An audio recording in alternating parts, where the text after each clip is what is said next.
Hi, everybody. This is Silvio Canto in Dallas, Texas, on Friday, May the 15th, and welcome to our commentary.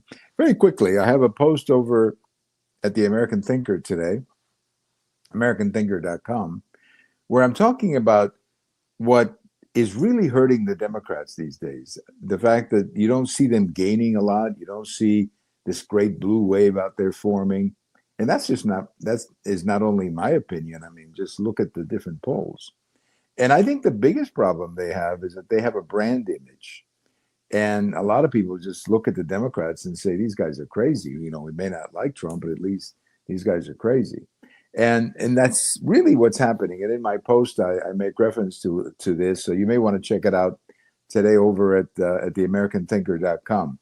The Democrats are going to have to change the way they talk about politics.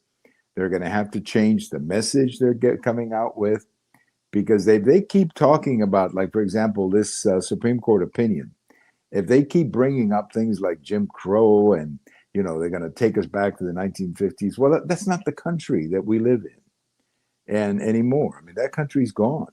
And I make reference, for example, in the post, that you are very likely going to have the next governor of Florida is going to be a black Republican. Why is he going to win? Because a lot of whites vote for him. In Michigan, there's a very good chance that a black Republican wins the governor's seat, John James. And by the way, he has a lot of potential, John James. I think you'll be hearing a lot about him if he becomes the next governor of Michigan. But anyway, why is he going to win? Why is John James going to win in Michigan? Because a lot of whites are going to vote for him. So again, you have this situation where people are not necessarily going to vote for you because of your skin color, for or against you because of your skin color. In Virginia, you had a white Democrat who defeated a black Republican. Why? Because many Democrats voted for the white Democrat because they were more in favor of her ideas. I assume many of them were black Democrats there in Virginia. So, these days of having to always look at everything about race, I think this is really getting old. And I think even many African Americans are beyond that. And that's why I think that makes the Democrats look crazy.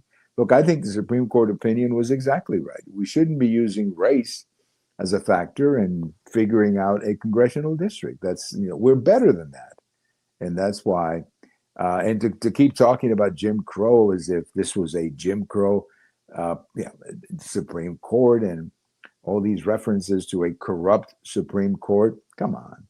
I think we can do better than that, and I hope we start doing better than that. But if the Democrats want to improve their image with the American people, improve their brand, as they say, they're going to have to start dropping some of this language. I just don't know how else to tell you. So check out my post over at the American Thinker.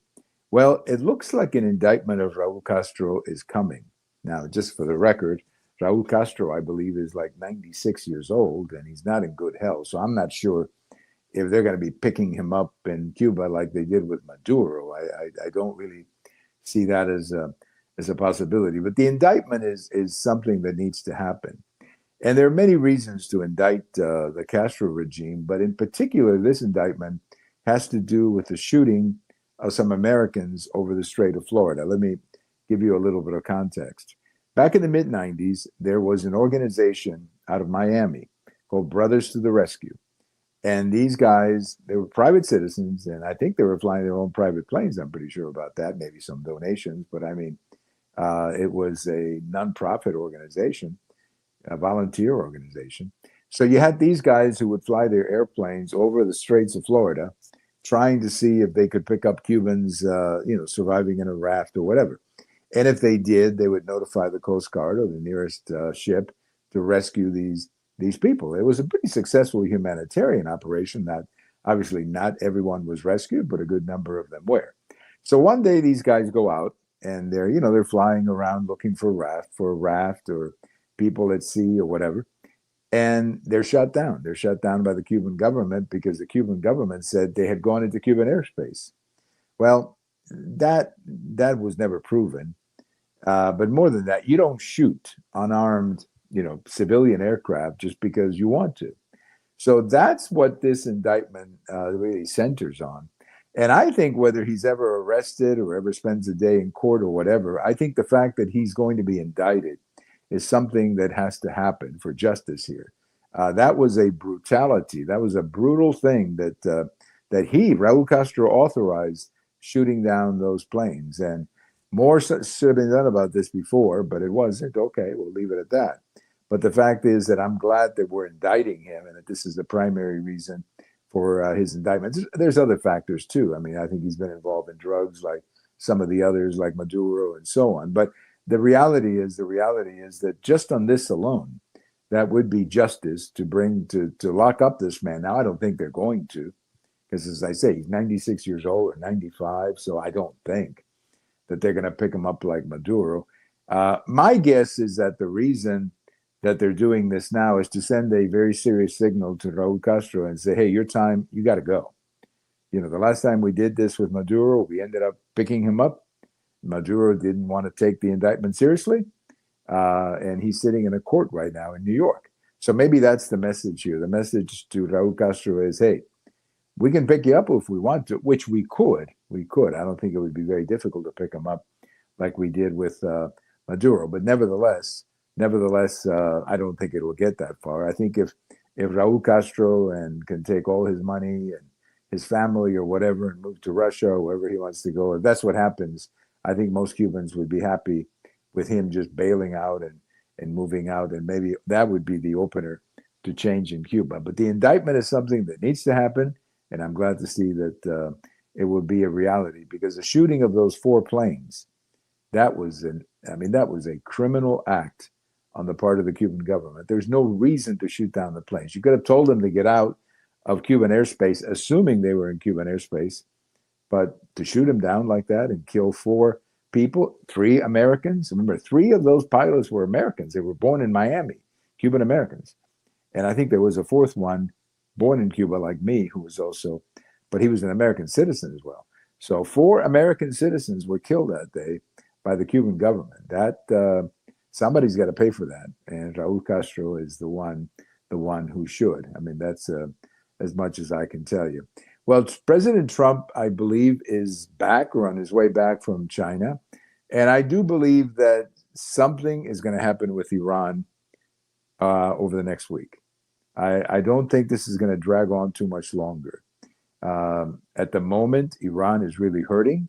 The message of this trip is that China does not believe that Iran should have a nuclear weapon. That's a big deal. And also, China is indicating they're going to buy some oil from us, from Alaska, which is not good for Iran, because a lot of their oil goes to China. So I think something is going to happen with respect to China. With respect to Iran. It could be that a deal is struck, or it could very well be that we just wipe out whatever military installments they have left. But something's going to happen, I think, over the next few days as President Trump gets back into town and considers his options. So I think we're very close to the end of this Iran situation. Well, let me take you back on this day in history. Let me take you back to 1941. Joe DiMaggio, the great Joe DiMaggio, began his amazing 56-game hitting streak. That means he got a base hit in 56 consecutive games. That is a very difficult thing to do. Number 2 on that list is Pete Rose, and he got to 44. And there's a big difference between 44 and 56.